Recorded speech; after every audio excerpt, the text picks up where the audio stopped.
All right, it's been an eventful second year for Mayor Eric Adams, much of it dominated by the ongoing migrant crisis, which has certainly put a big strain on the city's finances. Yeah, just today we've been seeing more buses arriving in the city from the southern border, likely to make matters worse. Joining us now is Mayor Adams. Mayor, thank you so much for being here. Happy holidays to you. No, same to you. Happy holiday. You know, good year, new start.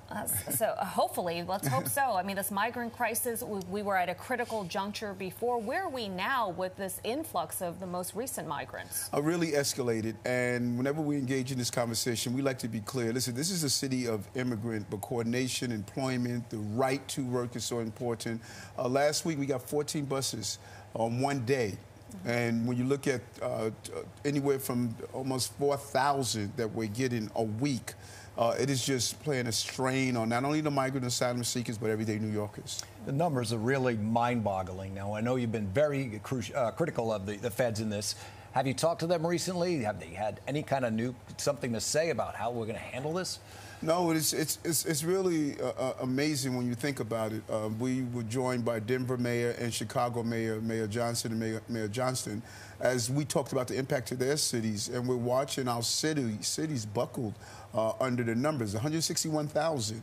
We were able to cycle over 50% of them out of the city, out of the system, but far too many are just coming in as fast as we could get people out of the system. Yeah. What was the last time you spoke with the feds, and what have their response been?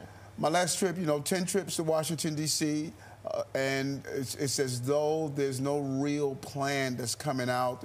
Both Congressman Schumer and Senator Schumer and Congressman Jeffries fighting to get the plan through Congress that's going to allocate funds to the Ukrainian war and what's happening in the Middle East.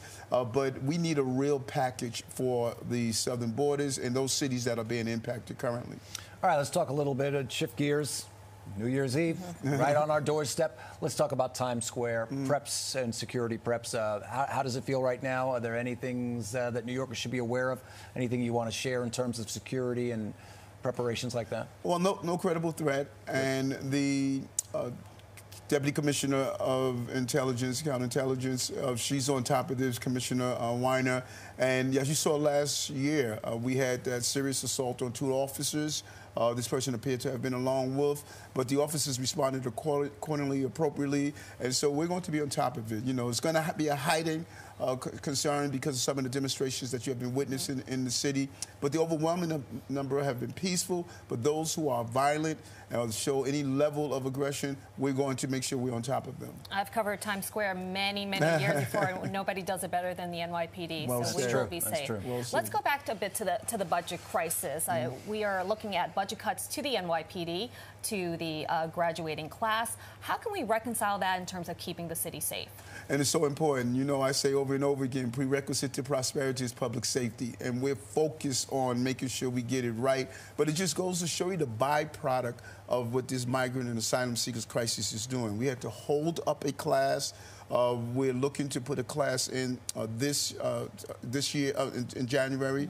But this has impacted us in a real way. And that is why I wanted to communicate to New Yorkers.